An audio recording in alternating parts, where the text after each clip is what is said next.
കുണ്ടറയിലെ BJP സ്ഥാനാർത്ഥി Robin Radhakrishnan ഒരു ജന്മദിനാഘോഷത്തിലാണ്. ഇവിടെ ഒരു വീട്ടിൽ വെച്ചാണ് ആഘോഷം.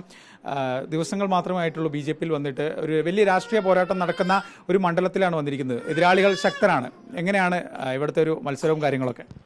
മത്സരം നല്ല രീതിയിൽ പോകുന്നുണ്ട്. കാരണം ഇപ്പോൾ അവർക്ക് ഒബ്വിയസ്ലി അവർ BJP ഇപ്പോൾ എന്ത് ചെയ്യുന്നുണ്ട്, ഭയക്കുന്നുണ്ടോ എന്നൊരു ചെറിയ ഡൗട്ടുണ്ട്. കാരണം അവരെല്ലാ രീതിയിലും നമ്മുടെ കാര്യങ്ങളെല്ലാം ഒബ്സർവ് ചെയ്യുന്നുണ്ട്. അപ്പോൾ ഒബ്വിയസ്ലി ഭയക്കേണ്ടതായിട്ടുണ്ട്. കാരണം ഇതൊരു ത്രികോണ മത്സരമായിട്ട് മാറാനുള്ള എല്ലാ ചാൻസും ഉണ്ട്. കാരണം ഇതിന്ന് മൂന്നാമത്തെ ദിവസമായിട്ടേ ഉള്ളൂ. സോ നമ്മുടേതായിട്ടുള്ള രീതിയിൽ വലിയ സ്ട്രാറ്റജീസും കാര്യങ്ങളൊന്നുമില്ല.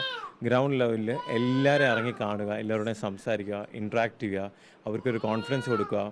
സോ ഒബ്വിയസ്ലി കഴിഞ്ഞ ഒരു 5 വർഷമായിട്ട് അവിടെ പല രീതിയിലുള്ള പ്രശ്നങ്ങൾ നേരിടുന്നുണ്ട്. ഇപ്പം മെയിനായിട്ടുള്ള ഇപ്പം ഞാൻ പല പഞ്ചായത്തിൽ അല്ലെങ്കിൽ പല ബൂത്തുകളിലും പോകുമ്പം ജനങ്ങൾ പറയുന്ന മെയിനായിട്ടുള്ള പ്രശ്നം എന്ന് പറഞ്ഞാൽ കുടിവെള്ളം തന്നെയാണ്. ഓക്കെ, സോ അപ്പം നമ്മുടെ പ്രധാനമന്ത്രിയുടെ കുടിവെള്ള മിഷനെല്ലാം വന്നിട്ട് പോലും അതൊന്നും പ്രോപ്പറായിട്ട് ഇവിടെ നടപ്പിലാക്കിയിട്ടില്ല. മനസ്സിലായില്ലേ? സോ അതെന്തുകൊണ്ടാണെന്നുള്ളത് ജനങ്ങളായിട്ട് തന്നെ നിങ്ങൾ ചോദിച്ചു കഴിഞ്ഞാൽ നിങ്ങൾക്ക് മനസ്സിലാക്കാൻ പറ്റും. അപ്പോൾ ബേസിക് ആയിട്ടുള്ള അടിസ്ഥാനപരമായിട്ടുള്ള കുടിവെള്ളം പോലും പ്രോപ്പറായിട്ട് കൊടുക്കാൻ പറ്റുന്നില്ല. മനസ്സിലായില്ലേ? നമുക്ക് വേണ്ടുന്ന ബേസിക് കാര്യമാണ് കുടിവെള്ളം എന്ന് പറഞ്ഞാൽ. അതുപോലും പ്രോപ്പറായിട്ട് ചെയ്യാൻ പറ്റാത്ത ഒരു ഭരണമാണ് ഇവിടെ നടന്നിട്ടുള്ളത്. മാറ്റം എന്തായാലും ആവശ്യമുണ്ട്. BJPയിൽ ഇൻ കേസ് എനിക്ക് വരാൻ പറ്റുകയാണെന്നുണ്ടെങ്കിൽ ഉറപ്പായിട്ടും അടുത്തൊരു 5 വർഷത്തിൽ 140 മണ്ഡലങ്ങളിൽ മാതൃകയാക്കാൻ പറ്റുന്ന ഒരു കുണ്ടറ മണ്ഡലമാക്കി എനിക്ക് മാറ്റാൻ കഴിയും. കാരണം അതിനുള്ള എല്ലാ എഫേർട്ടും എടുക്കാൻ എന്താ പറയുക, അത്രയും ഹാർഡ് വർക്കിംഗ് ആയിട്ടുള്ള ഒരു പേഴ്സൺ ആയിട്ടാണ് ഞാനിവിടെ നിൽക്കുന്നത്. എതിരാളികളെ കുറിച്ച് എന്താണ് പറയാനുള്ളത്? ഇപ്പോൾ സിറ്റിംഗ് MLA PC വിശ്വനാഥ് കളത്തിലുണ്ട്. SL സജികുമാറാണ് LDFൻ്റെ ഉള്ളത്. അപ്പോൾ അവർ ഒരുപാട് വർഷം രാഷ്ട്രീയത്തിൽ പയറ്റിയ ആളുകളാണ്. റോബിൻ ഒരു പുതുമുഖമാണ്.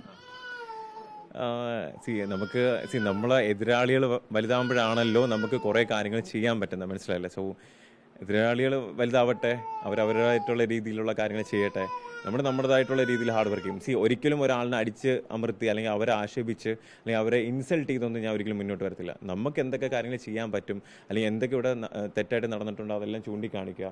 പ്രോപ്പറായിട്ട് ആൾക്കാർ ജനങ്ങൾക്ക് മനസ്സിലാവുക, അവർക്ക് മനസ്സിലാവും ഒരു മാറ്റം കൊണ്ടുവരണം. ഞാൻ പലയിടത്തും പോകുന്ന സ്ഥലത്തെല്ലാം എനിക്ക് നല്ല റെസ്പോൺസ് മാത്രമേ കിട്ടിയിട്ടുള്ളൂ. കാരണം എല്ലാ രീതിയിലും അവർക്കൊരു മാറ്റം വരണം, ഈ നാട് നന്നാവണം. കാരണം ഇൻഡസ്ട്രിയൽ സെക്ടർ ആയിരുന്നു ഇവിടെ, ഇൻഡസ്ട്രി ഹബ്ബ് ഹിസ്റ്റോറിക്കലായിട്ടുള്ള. അത് മൊത്തം എന്ത് ചെയ്തു, ഇവിടെ നശിച്ച് ഒരുപാട് പേര് പട്ടിണി കാരണം ആത്മഹത്യ ചെയ്തു. അപ്പോൾ ഇത്രയും നല്ല ഒരു സ്ഥലം ഉണ്ടായിട്ട് അതിനെ ഒന്ന് ഡെവലപ്പ് ചെയ്യാൻ വേണ്ടി ഉള്ള ഒരു കാര്യവും ചെയ്തിട്ടില്ല. മനസ്സിലായില്ല? അപ്പം ഒബ്വിയസ്ലി ഇൻഡസ്ട്രിയൽ സെക്ടർ തിരിച്ച് റീബിൽഡ് ചെയ്യണം, റീബർത്ത് ചെയ്യണം. അതാണ് ഫസ്റ്റ് കാര്യം. അപ്പോൾ അതാകുമ്പോൾ ഒരുപാട് പേർക്ക് തൊഴിൽ കിട്ടും. ബേസിക്കായിട്ട് നമുക്ക് അടിസ്ഥാനപരമായിട്ട് ഫണ്ട് വേണം, എന്തിനാണ് ജീവിക്കാൻ, എല്ലാ കാര്യങ്ങളും ചെയ്യാൻ. അത് വേണമെന്നുണ്ടെങ്കിൽ നമുക്ക് തൊഴിൽ വേണം. അപ്പോൾ എല്ലാ കുടുംബത്തിലും ഒരാൾക്കെങ്കിലും തൊഴിൽ കിട്ടുന്ന രീതിയിലുള്ള ഇവിടെയുള്ള ഇൻഡസ്ട്രിയിലാണെങ്കിലും സ്മോൾ സ്റ്റാർട്ടപ്സ് ആണെങ്കിലും അങ്ങനെയുള്ള കുറേ കാര്യങ്ങൾ ചെയ്യണമെന്ന് ആഗ്രഹമുണ്ട്. പിന്നെ ഹെൽത്ത് സെക്ടർ ആണെങ്കിലും എഡ്യൂക്കേഷൻ ആണെങ്കിലും ഇൻഫ്രാസ്ട്രക്ചർ ആണെങ്കിലും എല്ലാ രീതിയിലും ബെറ്റർ ആക്കുക, ഒരു മാതൃക കൊണ്ടുവരാക്കുക എന്നുള്ളത് തന്നെയാണ് എൻ്റെ ഏറ്റവും വലിയ ലക്ഷ്യം. അതിനുവേണ്ടി തന്നെയാണ് ഞാനിവിടെ വന്നിരിക്കുന്നത്. എല്ലാവരുടെ അടുത്തും ഇൻട്രാക്ട് ചെയ്യുന്നുണ്ട്, സംസാരിക്കുന്നുണ്ട്, വലിയ രീതിയിലുള്ള സപ്പോർട്ടുണ്ട്. ഇത് ഞാൻ മാത്രമുള്ള എൻ്റെ മാത്രം എഫേർട്ടല്ല. ഇവിടെ ഒരു സിസ്റ്റം BJP എന്ന് പറഞ്ഞൊരു വലിയ സിസ്റ്റം ഇവിടെ പ്രവർത്തിക്കുന്നുണ്ട്. എല്ലാ ബൂത്തിലും എല്ലാ പഞ്ചായത്തിലും എല്ലാ രീതിയിലും. കാരണം ഞാൻ തന്നെ അതിശയപ്പെട്ടു പോയി. കാരണം ഇതെങ്ങനെ ഇത്രയും ഇവർ കോർഡിനേറ്റ് ചെയ്ത് എല്ലാ സ്ഥലത്തും എത്തി എല്ലാ ജനങ്ങളിലേക്കും എന്നെ എത്തിക്കുക എന്നുള്ള കടമ അവർ കറക്റ്റായിട്ട് ചെയ്യുന്നുണ്ട്. സോ അപ്പോൾ അതിൽ ഒബ്വിയസ്ലി വലിയൊരു ഹാറ്റ്സ്. കാരണം BJPയുടെ നമ്മുടെ പ്രവർത്തകർക്കും നമ്മുടെ ഒരു ബാക്കപ്പ്. കാരണം ഈ കിട്ടുന്ന ഓരോ കൈയടി എന്ന് പറയുന്നത് മറ്റുള്ളവർക്കുള്ള മറുപടിയാണ്. ഇപ്പോൾ ചേട്ടൻ്റെ ഒരു മുൻകാല ചരിത്രമൊക്കെ നോക്കുന്ന സമയത്ത് ബിഗ് ബോസിലൊക്കെ വലിയ മാർജിനിൽ വോട്ട് പോൾ ചെയ്ത് ജയിക്കുക. അപ്പോൾ അതേപോലെ ഒരു ടെസ്റ്റ് കുണ്ടറയിൽ ഇത്തവണ ഉണ്ടാകുമോ? ജയിച്ച് കയറുമോ അത് ഞെട്ടിച്ചുകൊണ്ട്? നമ്മളെല്ലാം കളിക്കുന്ന ഇത് പൊളിറ്റിക്സ് ചെയ്യുന്ന എന്തിനാണ്? ഒരിക്കലും ബിഗ് ബോസ് ഒരിക്കലും പൊളിറ്റിക്സുമായിട്ട് കമ്പയർ ചെയ്യില്ല. കാരണം ബിഗ് ബോസ് എന്ന് പറയുന്ന ഒരു ഷോ മാത്രം, എൻ്റർടൈൻമെൻറ്റ് ഷോ മാത്രമാണ്. പൊളിറ്റിക്സ് എന്ന് പറയുന്നത് അല്ലെങ്കിൽ ഈ പറഞ്ഞ നമ്മുടെ നാടിന് വേണ്ടിയുള്ള കാര്യം എന്ന് പറഞ്ഞാൽ റിയാലിറ്റിയാണ്. മനസ്സിലായില്ല? ഇത് ഒരുപാട് മനുഷ്യരുടെ ജീവിതത്തിന് റിലേറ്റ് ചെയ്യുന്ന കാര്യം. അതൊരിക്കലും ഒരു ഷോ ആയിട്ട് കമ്പയർ ചെയ്യില്ല. പക്ഷേ ഇത് അല്ലാതെ തന്നെ ഇപ്പം ഷോ വെച്ചിട്ട് ഒരിക്കലും എന്നെ ഇത് കമ്പയർ ചെയ്യാൻ പാടില്ല. ഞാൻ ഒരു ഡോക്ടറായിട്ട് വർക്ക് ചെയ്തിരുന്ന ഒരാളാണ്. 7-8 വർഷം കുറച്ച് പേർക്ക് നമ്മുടെ ഹോസ്പിറ്റലിൽ സേവനം ചെയ്ത ഒരാളാണ്. പക്ഷേ ഞാൻ ബിഗ് ബോസിൽ വന്നതിന് ശേഷം ഒരുപാട് പേരിലേക്ക് എത്താൻ സാധിച്ചു. അതുവഴി എനിക്കിപ്പോൾ എൻ്റെ സേവനം ഒരുപാട് പേരിലേക്ക് എത്തണമെന്ന് ഞാൻ ആഗ്രഹിക്കുന്നു. BJP നമ്മുടെ സർക്കാർ NDA എനിക്കിവിടെ കുണ്ടറ മണ്ഡലത്തിലേക്ക് ഒരു ചാൻസ് തന്നിരിക്കുകയാണ്. ആ ഓപ്പർച്യൂണിറ്റി ഞാൻ നല്ല രീതിയിൽ യൂസ് ചെയ്യുക.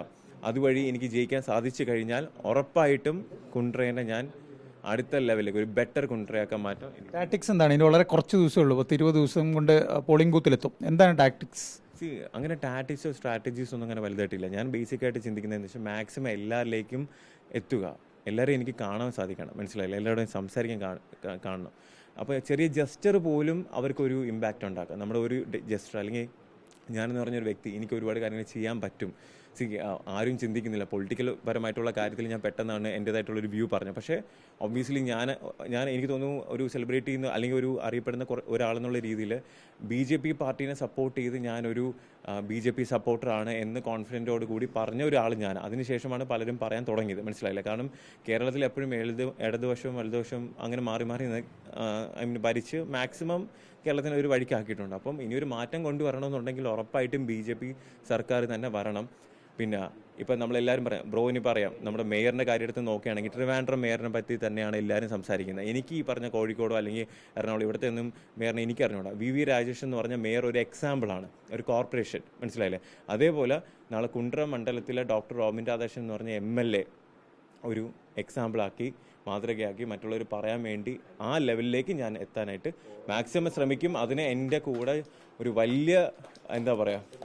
വലിയ സപ്പോർട്ടായിട്ട് ഇവിടുത്തെ BJP സപ്പോർട്ടേഴ്സ് മാത്രമല്ല കോമൺ ആൾക്കാർ പോലും ഉണ്ട്. കാരണം അവർ ഇവിടുത്തെ ഡെവലപ്മെൻറ്റും ഇവിടുത്തെ കാര്യങ്ങളും കണ്ട് മടുത്തിരിക്കുകയാണ്. ജയിച്ചു കയറുമെന്ന് തന്നെയാണ് പറയുന്നത്. ഉറപ്പായിട്ടും ചെയ്യും. കാരണം ആരും ഇപ്പം കുണ്ട്രം മണ്ഡലത്തിൻ്റെ വലിയ ഒരു രീതിയിൽ ഞാനിപ്പോൾ കണ്ടു പലരും പ്രോബിലിറ്റി പറയുമ്പോൾ വേറെ മണ്ഡലങ്ങളാണ് BJPയുടെ കാര്യങ്ങൾ പറയുന്നത്. കുണ്ട്രയെ പറ്റി ആരും അങ്ങനെ പറയുന്നതായിട്ട് ഞാൻ കണ്ടില്ല. പക്ഷേ എഴുതി വെച്ചോ ഒരു ട്വിസ്റ്റ് ഇവിടെ സംഭവിച്ചിരിക്കും. എത്ര ഭൂരിപക്ഷം അപ്പോൾ പറയുന്നത്?